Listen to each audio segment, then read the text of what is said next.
Yes hello यार लोग, बहुत बहुत स्वागत है आप सभी लोगों का आज के अपने इस सेशन में।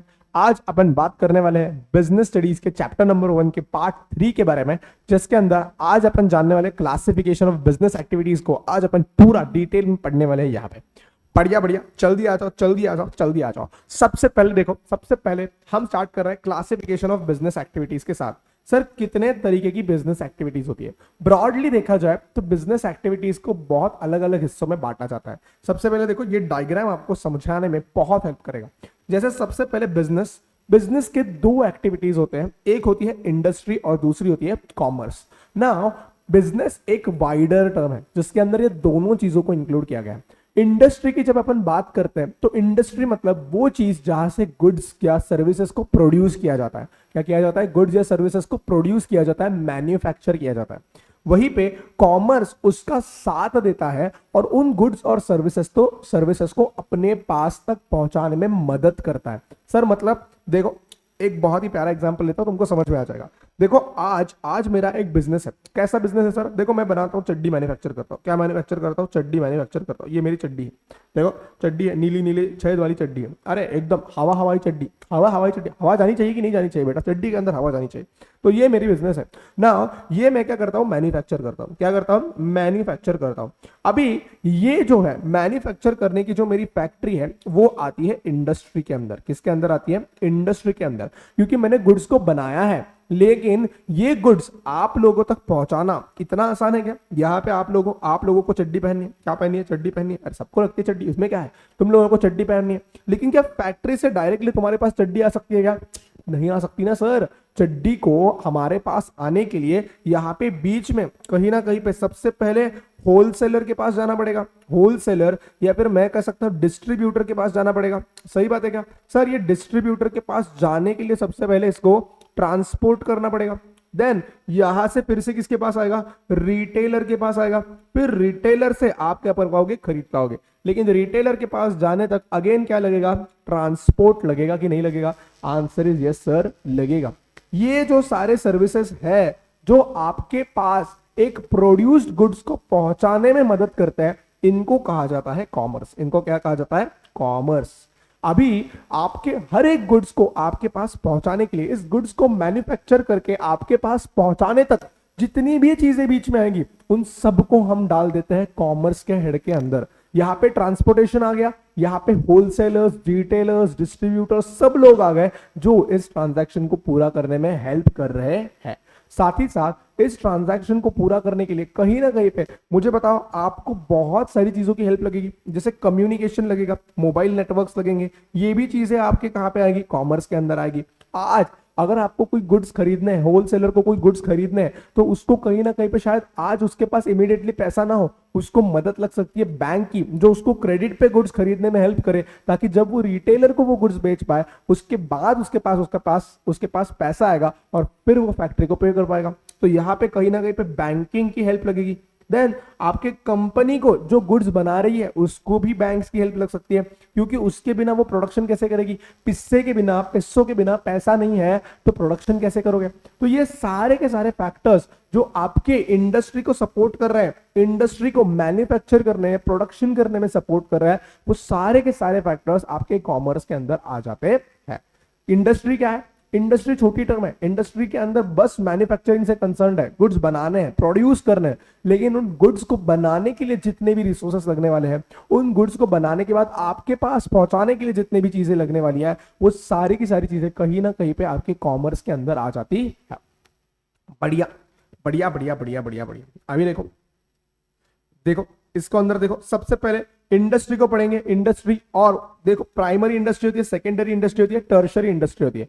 What do you mean by primary industry sir? Primary industry के अंदर दो कैटेगरी आती है, एक होती है एक्सट्रैक्टिव और एक होती है जेनेटिक। बहुत बढ़िया।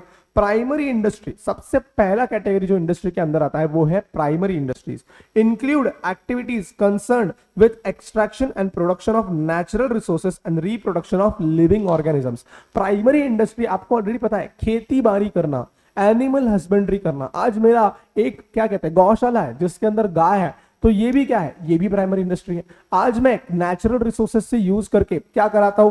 खेती करता हूं, तो वो भी प्राइमरी इंडस्ट्री है। आज मैं क्या करता हूं? मेरा एक चिकन का फार्म है, चिकन फार्म मतलब जहाँ पे मुर्गियां बड़ी होती हैं, तो वो भी क्या है, प्राइमरी इंडस्ट्री है। मेरे पास अंडे की खेती है, मतलब क्या मुर्गियों से जो अंडा निकलता है वो मैं अंडा बेचता हूँ, तो ये भी क्या है, ये भी एक प्राइमरी इंडस्ट्री है। जहां पे भी आप क्या कर रहे हो, नेचुरल रिसोर्सेज को यूज करके धंधे को कर रहे हो, उनको हम कहीं ना कहीं पे प्राइमरी इंडस्ट्री कह देते हैं।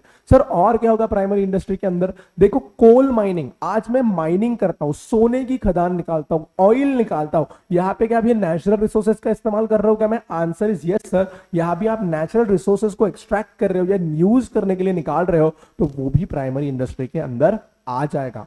और वहीं पे प्राइमरी इंडस्ट्री के दो टुकड़े हो जाते हैं, एक होता है एक्सट्रैक्टिव इंडस्ट्री और दूसरा होता है जेनेटिक इंडस्ट्री। प्राइमरी इंडस्ट्री मतलब कोई भी इंडस्ट्री जिसके अंदर नेचर पे डिपेंडेंसी आ गई है आपकी, लेकिन इसके अंदर दो कैटेगरीज आएंगी, एक होगी एक्सट्रैक्टिव और एक होगी जेनेटिक। सर जैसा उसका नाम है वैसा ही उसका काम है। एक्सट्रैक्टिव मतलब क्या, एक्सट्रैक्टिव मतलब कहीं से कुछ चीज को निकालना, एक्सट्रैक्ट करना।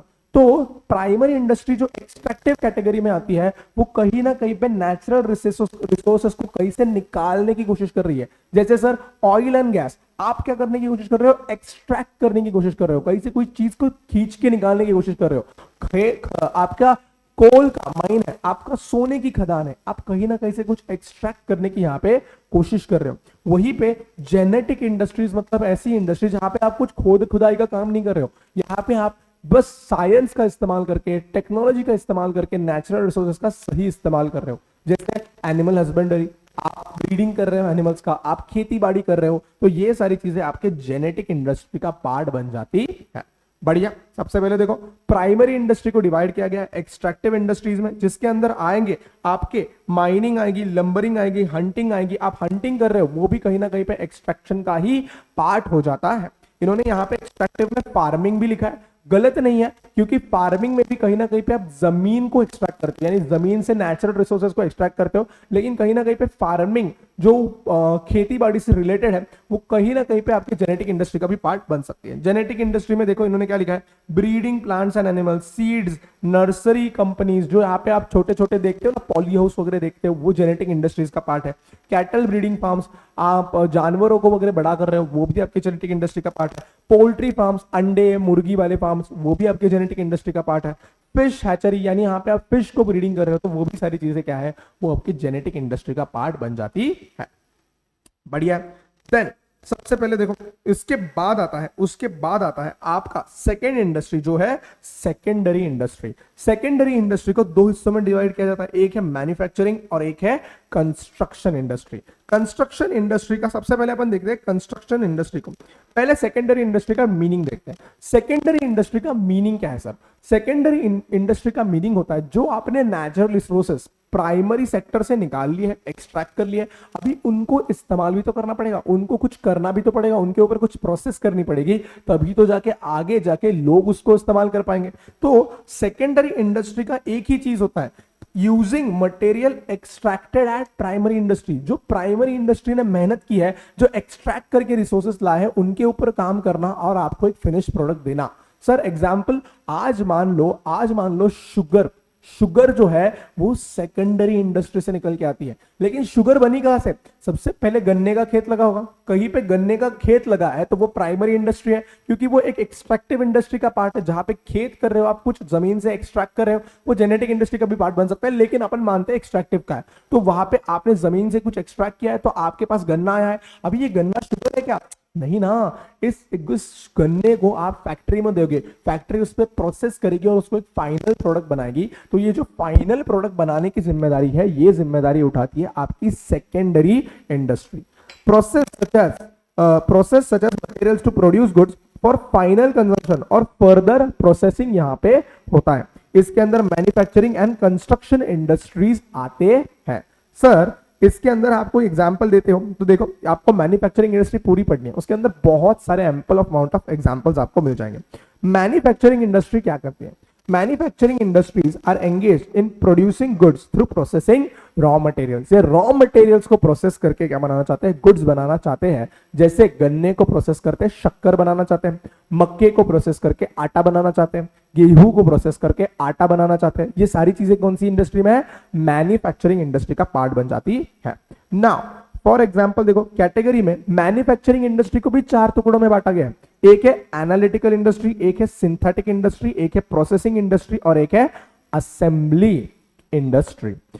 एनालिटिकल इंडस्ट्री जो होती है वो क्या करती है, गुड्स को प्रोसेस करके अलग सेपरेट करती है। क्या करती है, उसको अलग अलग सेपरेट करती है। सर कैसे, देखो अगर आपको पता होगा तो जो जमीन से निकलता है, जो प्राइमरी इंडस्ट्री एक्सट्रैक्ट करती है वो होता है ऑयल, जिसको हम कहते हैं क्रूड ऑयल। क्या कहते हैं, crude oil. But crude oil आपकी गाड़ी नहीं चला सकता।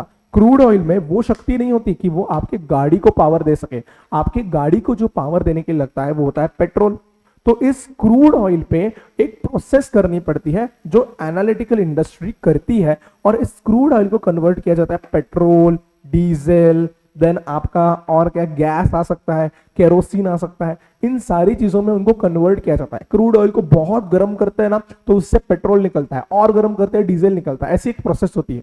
तो इस प्रोसेस को कहा जाता है एनालिटिकल इंडस्ट्री। ये क्या करती है, ये सेपरेट करती है। क्या करती है, different elements from same material. Analytical industry का बस एक ही काम है, इसकी प्रोसेस क्या करना चाहती है, अलग अलग टुकड़ों को सेपरेट करना चाहती है सेम मटेरियल से। क्रूड ऑयल से ही अलग अलग हिस्सों को बताना चाहती है। Example oil refinery, crude oil refinery is the best example for this industry. Then आती है सिंथेटिक इंडस्ट्री। सिंथेटिक इंडस्ट्री क्या करती है, वेरियस इंग्रेडिएंट्स को एक नए प्रोडक्ट में बनाती है। जैसे सीमेंट इंडस्ट्री, यहाँ पे कोई भी बहुत से अलग अलग इंडस्ट्रीज आ सकते हैं। यहाँ पे वेरियस इंग्रेडिएंट्स जो अपने रिसोर्सेस नेचर से लिए हैं उनको एक साथ किया जाएगा और एक नया प्रोडक्ट बनाया जाएगा। सर जैसे कि सीमेंट, अगर सीमेंट में रेती लगने वाली है और जो भी उसके एलिमेंट्स होते हैं, केमिकल्स लगते हैं जो भी नेचर से मिले हैं, सबको एक साथ किया जाएगा, एक कंबाइन किया जाएगा और फिर उसका एक नया प्रोडक्ट बनाया जाएगा। फिर आती है प्रोसेसिंग इंडस्ट्री। यहाँ पे क्या करते हो आप, successive for manufacturing finish products. यहाँ पे आप फाइनल फिनिश प्रोडक्ट्स बनाते हो। जैसे गन्ने को आपने प्रोसेस करके शुगर बना दी, ये कौन सी इंडस्ट्री है, प्रोसेसिंग इंडस्ट्री। गेहूं को प्रोसेस करके आपने आटा बना दिया, ये कौन सी इंडस्ट्री है, प्रोसेसिंग इंडस्ट्री है। Then assembling industry. Assembling industry मतलब क्या होती है, असेंबलिंग इंडस्ट्री मतलब अलग अलग जो बने हुए पार्ट्स हैं जो मैन्युफैक्चरिंग इंडस्ट्री नहीं बनाए होंगे, उन अलग अलग पार्ट्स को, बने हुए पार्ट्स को एक जगह पे लेकर आना और कोई चीज को असेंबल करना, कोई चीज बनाना। जैसे अगर आपने डेफिनेशन अच्छे से पढ़ी होगी तो यहां पे लिखा है प्रोसेसिंग थ्रू रॉ मटेरियल्स। किधर गया, किधर गया, किधर गया, किधर गया, देखो यहां पे एक तो फाइनल कंजम्पशन के लिए गुड्स बनेंगे, नहीं तो फर्दर प्रोसेसिंग के लिए बनेंगे। अभी मुझे गाड़ी बनानी है तो गाड़ी बनाने के लिए चक्का जो रबर है वो प्राइमरी इंडस्ट्री से आएगा। लेकिन रबर बन गया तो गाड़ी बन गई क्या, नहीं, वो रबर का टायर आपको किसको देना पड़ेगा, गाड़ी के शोरूम को देना पड़ेगा। मैंने मेटल एक्सट्रैक्ट कर लिया, मैंने मेटल की गाड़ी का फ्रेमवर्क तैयार कर लिया, लेकिन उससे गाड़ी बनी क्या, नहीं। तो उस सारे फ्रेमवर्क को मुझे एक जगह पे असेंबल करना पड़ेगा और फिर ही तो गाड़ी बनेगी। तो आपकी असेंबलिंग इंडस्ट्री का काम होता है ये जो अलग अलग प्रोडक्ट्स बने हैं ना, इन सभी लोगों को एक जगह पे लाना, सारे कंपोनेंट्स पार्ट्स को एक जगह पे लाना और एक नया प्रोडक्ट बनाना। जैसे टेलीविजन, कार, कंप्यूटर, ये इंडस्ट्री का वही काम होता है कि जो अलग अलग मैन्युफैक्चर हुए प्रोडक्ट्स हैं उनको एक जगह पे लेकर आओ और उनका फाइनल प्रोडक्ट बनाओ। बढ़िया। फिर जो second type of industry secondary industry में आती है वो होती है कंस्ट्रक्शन इंडस्ट्री। कंस्ट्रक्शन इंडस्ट्री आपके लिए कंस्ट्रक्ट करने का काम करती है, रोड्स बनाएगी, बिल्डिंग्स बनाएगी, डैम्स बनाएगी। ये भी किसका काम है, सेकेंडरी इंडस्ट्री का काम है। यहाँ पे आप कंस्ट्रक्ट कर रहे हो, रोड्स, टनल्स वगैरह वगैरह बहुत सारी चीजें क्या कर रहे हो, कंस्ट्रक्ट कर रहे हो। बढ़िया है। फिर लास्ट टाइप ऑफ इंडस्ट्री आती है आपकी टर्शरी इंडस्ट्री। टर्शरी इंडस्ट्री मतलब सर्विस इंडस्ट्री। मतलब कैसी इंडस्ट्री, सर्विस इंडस्ट्री। कहीं ना कहीं पे आपकी जो टर्शरी इंडस्ट्री है आपके कॉमर्स साइड को रिप्रेजेंट करती है। कॉमर्स मतलब क्या, जो सारी की सारी चीजें आपके इंडस्ट्री को सपोर्ट करने के लिए लगने वाली है उसको क्या कहते हैं, कॉमर्स साइड कहते हैं। तो टर्शरी इंडस्ट्री सर्विस साइड को, सर्विस सेक्टर को रिप्रेजेंट करती है। इसके अंदर आप अलग अलग सर्विसेज देते हो ताकि बाकी इंडस्ट्रीज को नेसेसरी सपोर्ट मिल सके ना। ये सर्विस इंडस्ट्री भी कहा गया। देखो इसका काम क्या है, सपोर्ट करना। प्राइमरी एंड सेकेंडरी इंडस्ट्री को क्या करना है, सपोर्ट करना है। ये इसका मेन काम एक ही है, आपको अलग अलग इंडस्ट्रीज को सपोर्ट करना है। ये कहीं ना कहीं पे कॉमर्स साइड को ही रिप्रेजेंट कर रही है। जैसे लिखा है हमने ट्रांसपोर्ट, आज एक फैक्ट्री में गुड्स बने हैं उसको होलसेलर के पास पहुंचाना, रिटेलर के पास पहुंचाना। बैंकिंग सर्विसेज, फाइनेंस देना, ये भी इंपॉर्टेंट है। देन इंश्योरेंस, इंश्योरेंस रिस्क आती है, आपने अगर कोई गुड्स उठाए तो रिस्क आपने अपन पढ़ा था कि रिस्क होती है, हर चीज करते हो तो रिस्क आएगी, तो उस रिस्क को कम करने के लिए हम कई बार इंश्योरेंस ले लेते हैं। तो इंश्योरेंस सेक्टर भी आपके कहां पे आएगा, टर्शरी इंडस्ट्री में आएगा। ये आप आगे पढ़ने वाले, ये सारे के सारे पॉइंट्स फिर से।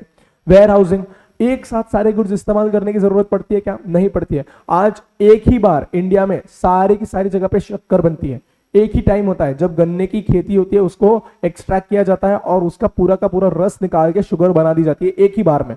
गन्ना तो खराब हो जाएगा तो शुगर बना के प्रोसेस करके एक जगह पे स्टोर करते हैं। लेकिन क्या पूरे इंडिया में आज ही शक्कर लग रही है कि इतनी ज्यादा, नहीं। तो उस वेयरहाउस की हुई शुगर को साल भर अपन पूरा इंडिया इस्तेमाल करता है, तो वेयरहाउसिंग भी लगता है। कम्युनिकेशन, एक दूसरे से बातें करना, एक दूसरे को ऑर्डर्स देना, ये भी सब कुछ तो लगता ही लगता है।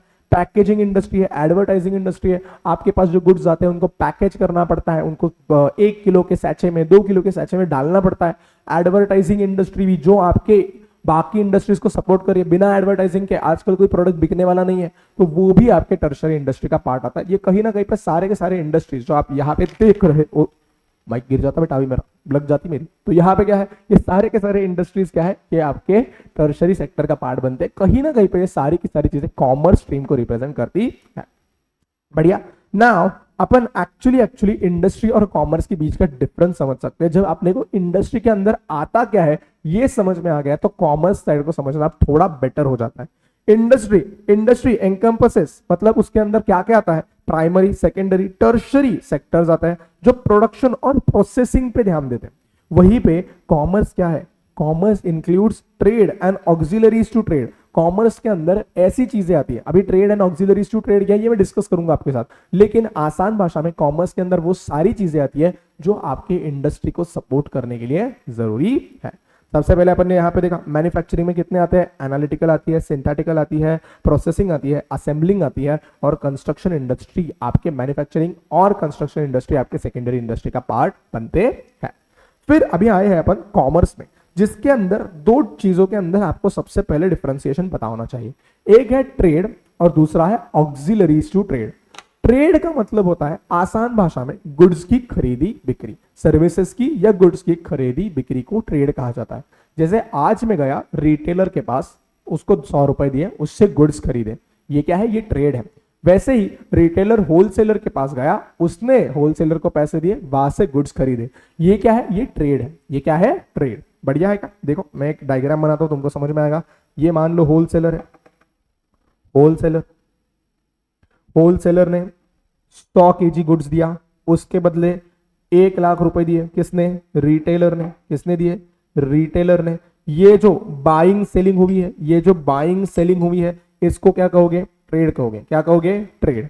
लेकिन इस ट्रेड को सपोर्ट करने के लिए, इस ट्रेड को कंप्लीट करने के लिए जो जो चीजों की जरूरत पड़ती है, इस ट्रेड को सपोर्ट करने के लिए सर जिन जिन चीजों की जरूरत पड़ती है उनको कहा जाता है auxiliaries to trade. Sir example मुझे बताओ, 100 केजी क्या ऐसे ही चला जाएगा क्या? 100 केजी को ट्रांसपोर्ट करना पड़ेगा क्या? Answer is yes sir. तो जो आप ट्रांसपोर्ट कर रहे हो वो आपका ऑक्सिलरीज टू ट्रेड में आ जाएगा। मुझे बताओ, रिटेलर के पास एक साथ 1 लाख रुपए होंगे क्या? नहीं होंगे, शायद उसको बैंक से लोन लेना पड़ेगा। तो ये ट्रेड कंप्लीट करने के लिए, गुड्स की खरीदी बिक्री कंप्लीट करने के लिए उसको शायद बैंक से लोन लेना पड़ सकता है। तो वहां पे आपका ऑक्सिलरी टू ट्रेड में बैंक का रोल आ जाएगा जो आपको हेल्प करेगा। होलसेलर से तो तुमने सिर्फ 100 केजी का माल खरीदा है बे, लेकिन होलसेलर के गोडाउन में शायद 1000 केजी का माल पड़ा हुआ है। ये 1000 केजी का माल जो गोडाउन में पड़ा हुआ है, जो इस ट्रेड को आगे जाने वाले सेल को सपोर्ट करने वाला है, उसको वेयरहाउस भी तो करना पड़ेगा। तो ये वेयरहाउसिंग का खर्चा भी क्या है, एंजिलरी टू ट्रेड है। देन यहां पे और एक चीज आएगी, सर इस 1000 किलो के माल को एक जगह पे स्टोर करके रखा है, आग लग गई तो डूब जाऊंगा मैं, आग लग गई तो डूब जाऊंगा मैं, तो मुझे क्या लेना पड़ेगा, इसके लिए इंश्योरेंस भी तो लेना पड़ेगा ना सर। तो ये सारी चीजें जो इस पर्टिकुलर चीज को सपोर्ट कर रही है उसको ऑक्सिलरीज टू ट्रेड कहा जाता है। अभी मैं तुम्हें एक सिंपल फॉर्म में दोनों चीजें समझाता हूं, ठीक है। सबसे पहले देखो, अपन क्या बात कर रहे थे सर, बिजनेस एक्टिविटीज की बात कर रहे थे। सबसे पहले हमने जो चीज पढ़ी वो थी इंडस्ट्री। क्या थी, इंडस्ट्री। इंडस्ट्री क्या करती है सर, गुड्स बनाती है या फिर गुड्स पे प्रोसेस करती है। बढ़िया है, इंडस्ट्री का काम यही हो गया। अभी इंडस्ट्री को सपोर्ट करने के लिए जो भी चीजें लगेंगी, कितने, इंडस्ट्री को सपोर्ट करने के लिए जो भी चीजें लगेगी वो सब के सब क्या है, कॉमर्स है। वो सब के सब क्या है, कॉमर्स। इसके अंदर आपका होलसेलर आएगा, इसके अंदर आपका रिटेलर आएगा, इसके अंदर ट्रांसपोर्टेशन आएगा, कम्युनिकेशन आएगा, बैंकिंग आएगा, सब चीजें आएंगी कॉमर्स के अंदर। सब आ गया, क्यों? क्योंकि जो भी चीजें इंडस्ट्री को सपोर्ट करने वाली है वो कॉमर्स है। बढ़िया है। बट कॉमर्स के दो हिस्से हैं, एक क्या है, ट्रेड, और एक क्या है, ऑक्सिलरीज टू ट्रेड। दोनों चीजें उसी के अंदर आती है। ये जो खरीदी बिक्री चल रही है ना, इसको हम कहते हैं ट्रेड। ये जो खरीदी बिक्री चल रही है ना, इसको हम कहते हैं ट्रेड। लेकिन इस ट्रेड को सपोर्ट करने के लिए जो चीजें लग रही है ना, उसको हम कहते हैं ऑक्सिलरीज टू ट्रेड। और वो निकल के आते हैं आपके ट्रांसपोर्ट, कम्युनिकेशन, बैंकिंग, ऐसी सारी चीजें आती है। तो आसान है, याद रखना बहुत आसान है। इंडस्ट्री को जो भी चीज सपोर्ट करेगी वो कॉमर्स है। देन कॉमर्स के दो हिस्से हैं, ट्रेड और ऑक्सिलरीज टू ट्रेड। जो ट्रेड को सपोर्ट करेंगे वो सारे ऑक्सिलरीज टू ट्रेड है। बहुत प्यारा, बहुत प्यारा सर, बहुत प्यारा। देखो पहले डिफरेंस पढ़ते हैं। यहाँ पे कुछ है क्या, यहाँ पे कुछ दिया है क्या, यहाँ पे ये है भी, ये है भी, ये है भी। आ जाओ आ जाओ आ जाओ आ जाओ आ जाओ आ जाओ आ जाओ। बढ़िया। सबसे पहले देखो कॉमर्स। कॉमर्स के दो हिस्से हैं, trade and auxiliaries to trade. Commerce के अंदर दोनों चीजें आती है। Buying and selling of goods is termed as trade. जो गुड्स की खरीदी बिक्री है उसको क्या कहते हैं, ट्रेड कहते हैं। while auxiliaries to trade are services that facilitate purchase and sale of goods। auxiliaries क्या है, ये फैसिलिटेट करते हैं। फैसिलिटेट मतलब सपोर्ट करते हैं परचेस एंड गुड्स के सेल को। बढ़िया है क्या? कॉमर्स एक बहुत बड़ी लिंक है प्रोड्यूसर्स एंड कंज्यूमर्स के बीच में। अरे हमको पता है, अरे हमको ऑलरेडी पता है कि जो इंडस्ट्री प्रोड्यूस कर रही है उसके बीच की लिंक ही तो कॉमर्स है। कॉमर्स आपके प्रोड्यूसर्स को सपोर्ट कर रहे हैं। बढ़िया है यार। Now now now now now now now now yes, बढ़िया है। देखो आपके जो एक्टिविटीज है, जो हिंड्रेंसेस है, यानी जो दिक्कतें आ सकती हैं इन प्रोसेस ऑफ एक्सचेंज, जो गुड्स के सर्विसेज के फ्लो में जो एक दिक्कतें आ सकती है, वो हो सकती है पर्सन्स, प्लेस, टाइम, रिस्क और फाइनेंस। जो सारे के सारे कंपोनेंट्स आपके किसके अंदर आते हैं, कॉमर्स के अंदर आते हैं। सर कॉमर्स के अंदर कैसे आते हैं अपन बात करेंगे, उसके बाद नीचे बात करेंगे, ठीक है? अभी के लिए इस पार्ट को छोड़ दो, अभी के लिए इस पार्ट को छोड़ दो, इसके ऊपर मैं बाद में डिस्कशन करता हूं। बढ़िया, आ जाओ। सबसे पहले देखो ट्रेड। ट्रेड मतलब क्या सर, गुड्स को खरीदना, गुड्स को बेचना। अभी ट्रेड भी दो तरीके की हो सकती है। ट्रेड भी कितने तरीके की हो सकती है, दो। सर कैसी हो सकती है, दो। एक हो सकती है इंटरनल ट्रेड और एक हो सकती है एक्सटर्नल ट्रेड। एक क्या हो सकती है, इंटरनल ट्रेड, और एक हो सकती है external trade. Sir internal trade का मतलब होता है अपने देश के अंदर, इंडिया की बॉर्डर्स के अंदर जो भी ट्रेड होगी ना, उसको क्या कहोगे, इंटरनल ट्रेड कहोगे। वहीं पे जो ट्रेड जिसके अंदर इंडिया की बॉर्डर क्रॉस की जा रही है, आइदर सामने से क्रॉस हो रही है या अपन क्रॉस कर रहे हैं, उसको क्या कहेंगे, एक्सटर्नल ट्रेड कहेंगे। इंटरनल ट्रेड के अंदर दो टाइप्स होते हैं, एक होता है रिटेलर, एक होता है होलसेलर। आपकी फैक्ट्री होलसेलर को गुड्स बेचती है। पुणे का एक बड़ा होलसेलर होगा जिसके पास फैक्ट्री से सारे गुड्स जाएंगे, और फिर वो क्या करेगा, छोटे छोटे रिटेल दुकानों को ये माल सप्लाई करेगा, और रिटेलर्स फाइनली अपने को सप्लाई करेंगे। ये सारा का सारा इंडिया के अंदर ही हो रहा है क्या? Answer is yes sir. तो ये कैसी ट्रेड है, इंटरनल ट्रेड है। ये अपने डोमेस्टिक कंट्री के बॉर्डर के अंदर की बातें कर रहा है। इसके अंदर रिटेल ट्रेड है और होलसेल ट्रेड है। होलसेल मतलब बहुत बल्क क्वांटिटी में फैक्ट्री से, वो प्रोड्यूसर से माल खरीदेगा। किससे? प्रोड्यूसर से। और फिर आगे छोटे छोटे जो रिटेलर्स है जिनसे अपन जाके सामान खरीदते हैं, उनको वो बेच देगा। और रिटेलर कौन है, छोटी छोटी क्वांटिटी में गुड्स खरीदेंगे और हम जैसे कस्टमर्स को फाइनली गुड्स को बेचेंगे। वहीं पे एक्सटर्नल ट्रेड को फॉरेन ट्रेड भी कहा जाता है। फॉरेन ट्रेड मतलब ये किसी देश की बॉर्डर तक सीमित नहीं है। ये आज इंडिया और पाकिस्तान के बीच में ट्रेडिंग है, इंडिया और चाइना के बीच में ट्रेडिंग है, इंडिया यूएसए के बीच में ट्रेडिंग है, एक्सक्यूज मी, इंडिया यूएसए के बीच में ट्रेडिंग है, इंडिया नेपाल के बीच में ट्रेडिंग है। बॉर्डर क्रॉस हो रही है क्या इंडिया की? Answer is yes sir. तो इसको कहते हैं एक्सटर्नल ट्रेड। इसके भी टाइप्स होते हैं, इसके भी टाइप्स होते हैं सर। हाँ सर, इसका भी एक होता है, इसका होता है, एक होता है इंपोर्ट, एक होता है एक्सपोर्ट, और लास्टली आता है एक होता है एंट्रे पोर्ट। क्या होता है? एक होता है एंट्रे पोर्ट। सर इंपोर्ट मतलब क्या?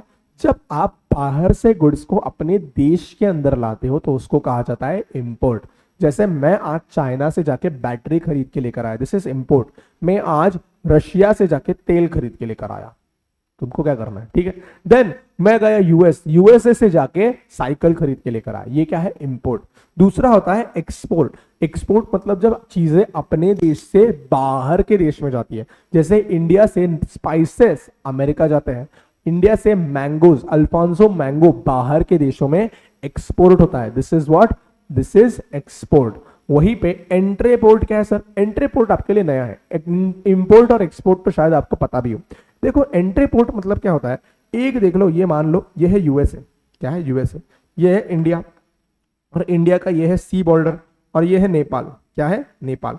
मान लीजिए आज नेपाल को यूएसए से कोई गुड्स खरीदने, तो उनके पास ट्रांसपोर्ट का जरिया क्या है?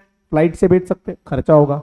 गाड़ी से बेच सकते क्या? नहीं बेच सकते, बीच में तो समंदर आ रहा है सर। तो यूएस क्या कर सकते हैं? शिप से बेच सकते हैं। अरे लेकिन सर नेपाल को तो सी बॉर्डर ही नहीं है, नेपाल को तो सी बॉर्डर ही नहीं है। तो यूएसए क्या करेगा पता है क्या? यूएसए गुड्स भेजेगा इंडिया में। मान लीजिए यूएसए ने गुड्स भेजे वेस्ट बंगाल में, वेस्ट बंगाल के बॉर्डर के सी में गुड्स लैंड हुए। वहां पे लैंड होने के बाद क्या अपने को इस गुड्स को इस्तेमाल करना है क्या? नहीं, अपने को गुड्स को इस्तेमाल करना होगा तो वो तो इंपोर्ट हो जाता। यहाँ पे अपने को गुड्स से कोई लेना देना नहीं है, अपने को ये गुड्स आगे ट्रांसफर करने हैं नेपाल को। तो वेस्ट बंगाल में लैंड होने के बाद मे बी अपन रेलवे में उन गुड्स को बिठा के नेपाल को भेज देंगे। तो यहाँ से ट्रांसपोर्टेशन की कॉस्ट थोड़ी कम हो जाएगी नेपाल की। लेकिन आपको समझ में आ रहा है कि यहाँ पे क्या हो रहा है? एंट्रीपोर्ट का मतलब होता है कबड्डी जैसे छू के भाग जाना। क्या करना? छू के भाग जाना। वो गुड्स अपने पोर्ट पे लैंड तो होते हैं लेकिन ऐसे छू के भाग जाते हैं, क्योंकि वो अपने नहीं है, क्योंकि वो अपने नहीं है। एक देश से दूसरे देश में गुड्स आते तो है, लेकिन फिर से किसी और देश में जाने के लिए तो उसको कहा जाता है एंट्रीपोर्ट। उसको क्या कहा जाता है? एंट्रीपोर्ट। अंदर आए और भाग गए बेटा, छू के टच करके भाग गए बेटा, टच करके भाग गए, इसको क्या कहते हैं? एंट्रीपोर्ट कहा जाता है। देखो सबसे पहले types of external trade, import दूसरे लोगों से इंडिया के अंदर खरीदना, एक्सपोर्ट अपने देश से बाहर के देश में बेचना। एंट्रीपोर्ट या री एक्सपोर्ट भी कहा जाता है। इसके अंदर एक कंट्री से दूसरे कंट्री में गुड्स आते हैं और फिर वापस री एक्सपोर्ट किए जाते हैं विदाउट एनी प्रोसेसिंग। आप कुछ प्रोसेसिंग उन गुड्स पे नहीं करते हो, वैसे के वैसे उठा के उनको बाहर भेज देते हो। कभी कभी लिटिल प्रोसेसिंग हो सकती है, लेकिन मैक्सिमम टाइम पे विदाउट प्रोसेसिंग आप उनको आगे भेज देते हो। क्योंकि अगर आपने प्रोसेसिंग करके आगे बेचा तो कहीं ना कहीं पे वो एक्सपोर्ट कैटेगरी में आ जाता है, री एक्सपोर्ट कैटेगरी में नहीं आता है। तो यूजुअली एंट्रीपोर्ट ट्रांजैक्शंस में अपन कहते हैं कि विदाउट एनी प्रोसेसिंग, जैसे के जैसे यूएस से गुड्स आए थे वैसे के वैसे गुड्स रेलवे में भरे और तुम्हारे देश में हमने आगे ट्रांसफर कर दिए हैं। ये थे आपके क्या थे? ट्रेड की परिभाषा अपन ने अभी पढ़ी। अभी आपका हो गया यहाँ पे ट्रेड, इंटरनल एक्सटर्नल और ये सारी चीजें हो गई। अभी लास्ट लिंब जो है इस डायग्राम का वो है ऑक्सिलरीज टू ट्रेड, यानी ऐसी चीजें जो किसको सपोर्ट कर रही है? ट्रेड को सपोर्ट कर रही है। उन चीजों के बारे में अभी अपना बात करने का टाइम आ गया है। बहुत बढ़िया। कौन सी चीजें हैं सर ऐसी जो ट्रेड को सपोर्ट करती है? Auxiliaries to trade. जो चीजें ट्रेड को सपोर्ट करती है उनको हम क्या कहते हैं? ऑक्सिलरीज टू ट्रेड कहते हैं, या फिर फैसिलिटेट करते हैं बाइंग एक्सचेंज को।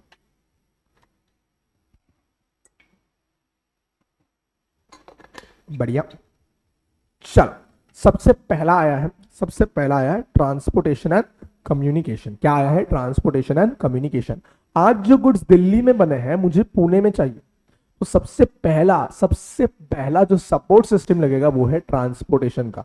तो सबसे पहले गुड्स को दिल्ली से पुणे भेजने के लिए जो जो इंडस्ट्री में ट्रांसपोर्ट का काम करेगा, गाड़ी का काम करेगा, रेलगाड़ी होगी, फ्लाइट्स होंगे, वो सारे के सारे लोग क्या है? ऑक्सिलरीज टू ट्रेड है, क्योंकि वो सपोर्ट कर रहे हैं उन गुड्स को एक प्लेस से दूसरे प्लेस में लेके आने के लिए। किसी भी मार्ग से हो सकता है। Then communication facilities.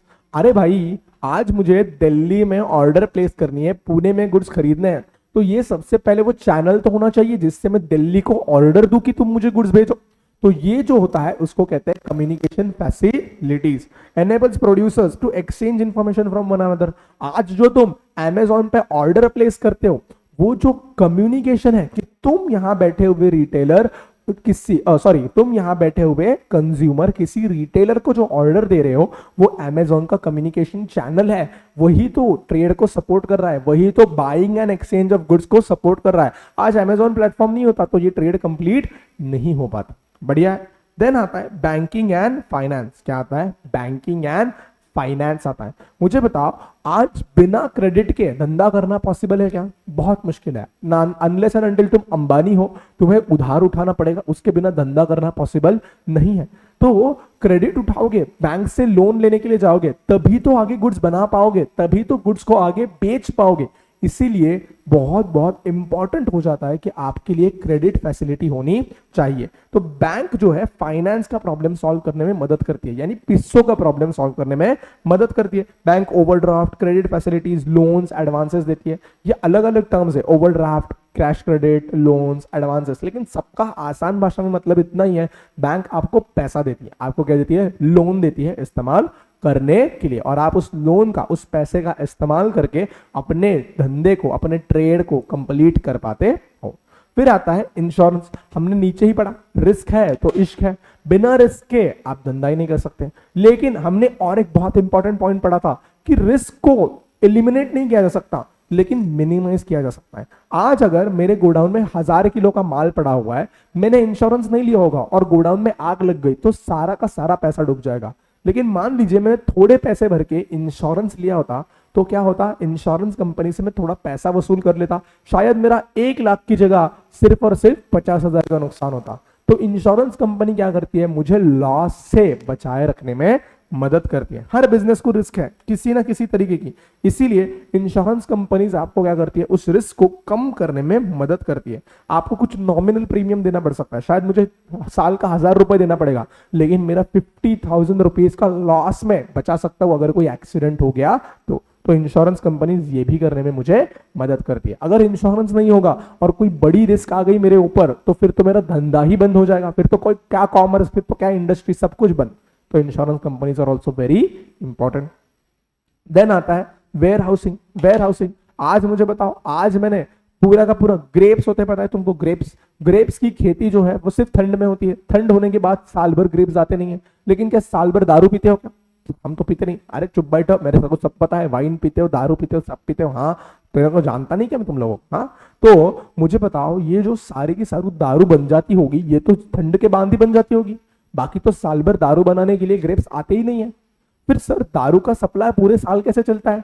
बेटा, जो दारू बनी है उसको कहीं पे स्टोर करके रखना पड़ेगा कि नहीं रखना पड़ेगा? हाँ सर, स्टोर करके रखना पड़ेगा। तो ये जो स्टोर करने में हेल्प की जाती है, ये की जाती है वेयरहाउसिंग से। वेयरहाउसिंग उसको साल भर स्टोर करके रखेगा, और जैसे जैसे मार्केट में डिमांड बनेगी, वैसे वैसे वहां से गुड्स को बाहर निकाला जाएगा। स्टोरेज का प्रॉब्लम, अवेलेबिलिटी का प्रॉब्लम, प्राइस लेवल्स मेंटेन करने में ये बहुत बहुत इंपॉर्टेंट है। कंटिन्यूअस सप्लाई मेंटेन करने में भी warehousing is very very important. आज वेयरहाउसिंग नहीं होगा तो मार्केट में हर चीज का कंटिन्यूअस सप्लाई आ ही नहीं सकता है, क्योंकि मैक्सिमम चीजें जो इंडिया के अंदर आती है वो सीजनल होती है, लेकिन उनको वेयरहाउस करके, स्टोर करके आपको साल भर उनको प्रोवाइड किया जाता है। फिर आता है finally advertising and public relations. ये भी बहुत इंपॉर्टेंट चीज है। अगर आज मुझे तुम बताओ, इंडिया में अगर किसी चीज की एडवर्टाइजमेंट नहीं होगी, तो तुम उस चीज को खरीदने में इंटरेस्टेड भी होगे क्या? नहीं होगे। तुम लोग बस उस चीज को खरीदते हो जो तुम्हें कहीं पे एडवर्टाइजमेंट में दिखती है। तो advertisement plays a very significant role, क्योंकि फाइनल कंज्यूमर्स को वो इन्फ्लुएंस करती है कि उनको कोई चीज खरीदनी है या नहीं खरीदनी है इसके अंदर। सो एडवर्टाइजिंग आपके ट्रेड को फैसिलिटेट करने में इंपॉर्टेंट है। आज मेरे मन में डिमांड ही नहीं आएगी, तो फिर काय का ट्रेड होगा? समझ में आ रहा है? शुरुआत तो ट्रेड की तब होगी ना, जब मेरे मन में किसी चीज के लिए डिमांड पैदा होगी। तो डिमांड पैदा करने के लिए एडवर्टाइजिंग का रोल बहुत बहुत इंपॉर्टेंट हो जाता है ना। दूसरा जो लिम्ब है वो है public relations, advertising and public relations. आप यूजुअली पब्लिक रिलेशंस को कह सकते हो, पब्लिक रिलेशन एक ऐसी सर्विस है जो आपकी कंपनी की गुडविल या ब्रांड इमेज मेंटेन करने में हेल्प करती है। मुझे बताओ, आज मैं अगर आपको सवाल पूछता हूं कि विच कंपनी आपको लगता है ज्यादा क्या कहते हैं, ऑनेस्ट है, टाटा या रिलायंस? तो 110% आप सब लोग कहोगे टाटा। क्यों? क्योंकि टाटा ने अपना पब्लिक रिलेशन वैसे मेंटेन किया है, पब्लिक रिलेशन की सर्विस को वैसे मेंटेन किया है कि सबको लगता है कि टाटा इज ज्यादा एथिकल, इज ज्यादा ऑनेस्ट कंपनी। इसको कहते हैं पब्लिक रिलेशंस। तो एक स्पेसिफिक सर्विस होती है आज के टाइम पे, आपके जितने भी क्रिकेटर्स हैं, स्पोर्ट्स प्लेयर्स हैं, वो इन एजेंसीज को हायर करते हैं अपनी ब्रांड इमेज और गुडविल को बनाए रखने के लिए। तो ये भी काफी इंपॉर्टेंट रोल प्ले करती है ट्रेड को फैसिलिटेट करने के लिए। आज बाजार में अगर टाटा नमक है और रिलायंस का नमक है, तो लोग टाटा नमक को ज्यादा ट्रस्ट करते हैं, ज्यादा जल्दी खरीद लेंगे रिलायंस के नमक की जगह, क्योंकि पब्लिक रिलेशन वैसा उन्होंने बनाया है। तो यहां पे आपके सारे के सारे ऑक्सिलरीज टू ट्रेड भी कंप्लीट होते हैं। इस डायग्राम की मदद से मैं आपको फाइनली ब्रीफ में एक ही जगह पे सारी चीजों को रिवाइज करके दे देता हूं और यहां पे आपका काम हो जाएगा खत्म। बिजनेस एक्टिविटीज की जब हम बात करते हैं तो उसको दो हिस्सों में डिवाइड किया गया है, एक है इंडस्ट्री, एक है कॉमर्स।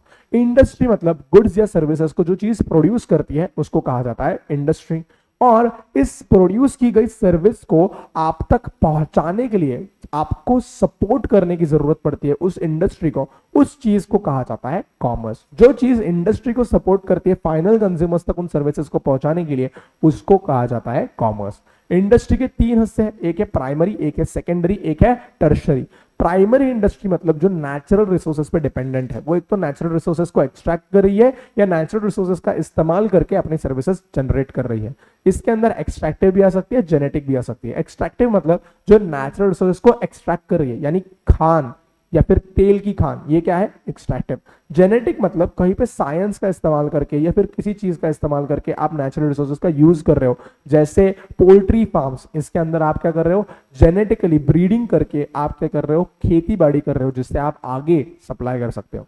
उसके बाद अपन ने पढ़ा सेकेंडरी इंडस्ट्री को। सेकेंडरी इंडस्ट्री दो हिस्सों में डिवाइडेड है, एक है मैन्युफैक्चरिंग, एक है कंस्ट्रक्शन। कंस्ट्रक्शन मतलब आपके रोड्स, डैम्स बांधने वाली इंडस्ट्री को हम कंस्ट्रक्शन इंडस्ट्री कहते हैं। वहीं पे मैन्युफैक्चरिंग इंडस्ट्री क्या है सर? मैन्युफैक्चरिंग इंडस्ट्री मतलब वो इंडस्ट्री जो प्रोड्यूस करेगी आपके गुड्स या आपके सारे के सारे जो गुड्स है उनको प्रोड्यूस करेगी, मैन्युफैक्चर करेगी, प्रोसेस करेगी और आप तक पहुंचाने वाली है ना। मैन्युफैक्चरिंग इंडस्ट्री के अंदर चार हिस्से, एक है एनालिटिकल। एनालिटिकल इंडस्ट्री आपके जो एक्सट्रैक्ट किए हुए नेचुरल रिसोर्सेज है उसी एक ही रिसोर्स को अलग अलग हिस्सों में सेपरेट करके देती है, अलग अलग मटेरियल से बना के देती है। जैसे ऑयल रिफाइनरी, क्रूड ऑयल आएगा, उसके अलग अलग हिस्से बना के तेल, पेट्रोल, केरोसिन, ये सब वो सेपरेट करेगी। देन आती है सिंथेटिकल इंडस्ट्री। सिंथेटिकल इंडस्ट्री मतलब जो किसी बहुत सारे प्रोडक्ट्स को मिक्स करके एक नया प्रोडक्ट बनाएगी, उसको कहा जाता है सिंथेटिकल इंडस्ट्री। एग्जाम्पल आपका यहाँ पे सीमेंट इंडस्ट्री आ सकता है। देन आता है प्रोसेसिंग इंडस्ट्री, जो नेचुरल रिसोर्सेज को प्रोसेस करके एक फाइनल प्रोडक्ट में बनाती है, जैसे शुगर इंडस्ट्री, जो आपके शुगर केन को प्रोसेस करके शुगर बनाएगा।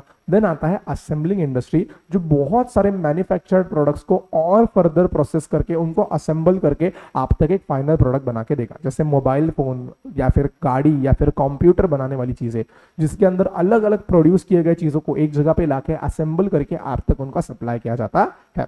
फिर बात करते हैं कॉमर्स साइड की। कॉमर्स साइड के दो लिम्स है, एक है ट्रेड और एक है ऑक्सिलरीज टू ट्रेड। ट्रेड का मतलब क्या सर? ट्रेड का आसान भाषा में मतलब है buying and selling of goods and services. तो इसको तो इस समय डिवाइड किया जाता है, एक है इंटरनल, एक है एक्सटर्नल। इंटरनल मतलब क्या सर? जो देश के अंदर हो रही है। एक्सटर्नल मतलब क्या? जो देश के बाहर भी हो सकती है, देश के एक दो देश के बीच में भी हो सकती है।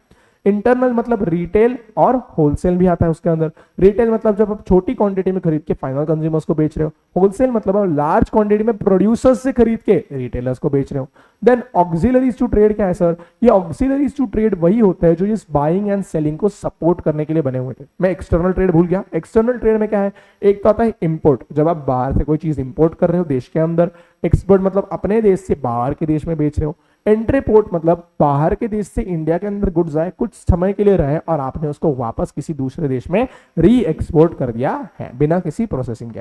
देन आती है ऑक्सिलरीज टू ट्रेड, जो इस बाइंग एंड सेलिंग को सपोर्ट करते हैं। उसके अंदर आता है आपका warehousing, insurance, banking, finance, transport, communication, advertisement, PR, ये सारी चीजें उसके अंदर आती है। बढ़िया, आई होप आपको ये सारा का सारा पार्ट क्लियर हुआ है। अब चैप्टर 1 में कुछ बेसिक इंट्रोडक्शन की बातें अपनी बची हुई है, जैसे कि क्या कहते हैं रोल ऑफ बिजनेस डेवलपमेंट क्या था, देन कितने प्रकार की हुंडीज है और कितने तरीके के मेजर ट्रेड सेंटर्स है। कुछ बेसिक बहुत छोटी छोटी बातें बची हुई है जिन पे इतना ज्यादा रिलेवेंट सवाल आने के चांसेस नहीं होते हैं, लेकिन एक बार के लिए अपन उसको भी डिस्कस कर लेंगे।